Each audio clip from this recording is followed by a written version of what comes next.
Hello everyone. तो आज हम इस वीडियो में पढ़ेंगे बैक्टीरियल ग्रोथ कर्व। जब हम किसी बैक्टीरिया को इनोकुलेट करते हैं सूटेबल कल्चर मीडिया में, तो वो इंक्यूबेट होकर ग्रोथ करता है सिंपली। लेकिन इस ग्रोथ को हम कर्व की बेसिस पे पढ़ेंगे। कर्व में क्या होता है, नंबर ऑफ बैक्टीरिया जो होता है कल्चर मीडिया में, उसे हम प्लॉट कर देते हैं अगेंस्ट टाइम। जो ये कर्व होता है ये हम इस तरह से बोलें कि जो बैक्टीरिया ग्रोथ हो रही है वो 4 फेज़ में हो रही है। 4 फेज़ कौन कौन से? Lag phase, log phase, stationary phase और फोर्थ है डिक्लाइन फेज।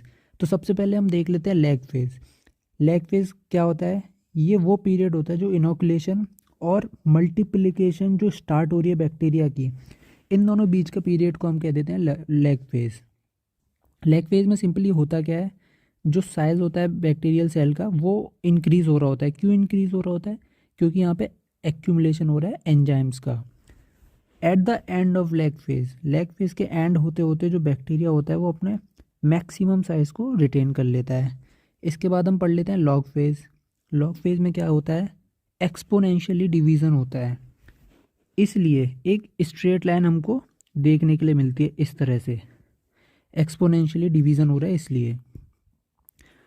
लॉग फेज क्यों इंपॉर्टेंट होता है? क्योंकि ये जो फेज होता है वो बायोकेमिकली एक्टिव होता है। जो भी हमारी बायोकेमिकल रिएक्शन करनी होती है हमें, वो हम इस फेज़ में करते हैं।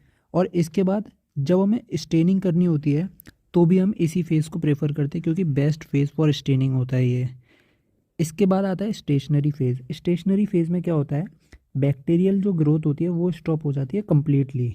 क्यों स्टॉप हो जाती है? क्योंकि जो न्यूट्रिएंट्स होता है वो पूरी तरह से ख़त्म हो चुका होता है, एग्जॉस्ट हो चुका होता है। अब इसमें होता क्या है, इसमें होता है number of newly formed cell, मतलब जो अब सेल बन रहे हैं नए और जो सेल डाई हो रहे हैं वो इक्वल हो जाते हैं। मतलब जितने बन रहे हैं उतने डाई भी हो रहे हैं। अब इसके बाद क्या होता है, जो नंबर ऑफ वायबल सेल्स हैं, वायबल सेल्स अगर हम दूसरी लैंग्वेज में बोले तो जो एलाइव सेल्स हैं, फंक्शनल सेल्स हैं, वो स्टेशनरी हैं अभी। तो इसकी वजह से जो टोटल काउंट है हमारा वो रेज हो रहा है। ठीक है।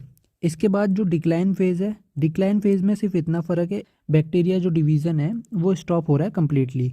लेकिन जब यहाँ पे number of viable cell stationary था, अब डिक्लाइन में क्या हो रहा है, नंबर ऑफ वायबल जो काउंट है वो डिक्रीज़ हो रहा है। इसकी वजह से जो हमारा टोटल काउंट है वो फ्लैट हो जाता है यहाँ पे।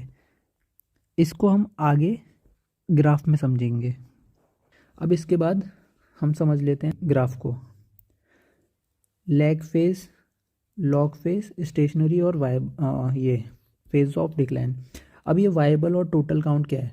वाइबल मैंने आपको बताया था, वो वाले काउंट हैं जो अलाइव हैं या फिर फंक्शनल हैं। और जो टोटल काउंट है उसमें सभी तरह के आ रहे हैं सेल्स। अब इस ग्राफ से, इस टेबल से हम समझते हैं पूरा। अब लैग फेज में बैक्टीरिया डिवाइड हो रहा था, लैग फेज में नहीं हो रहा था। क्या हो रहा था? सिर्फ साइज इंक्रीज हो रहा था। ठीक है।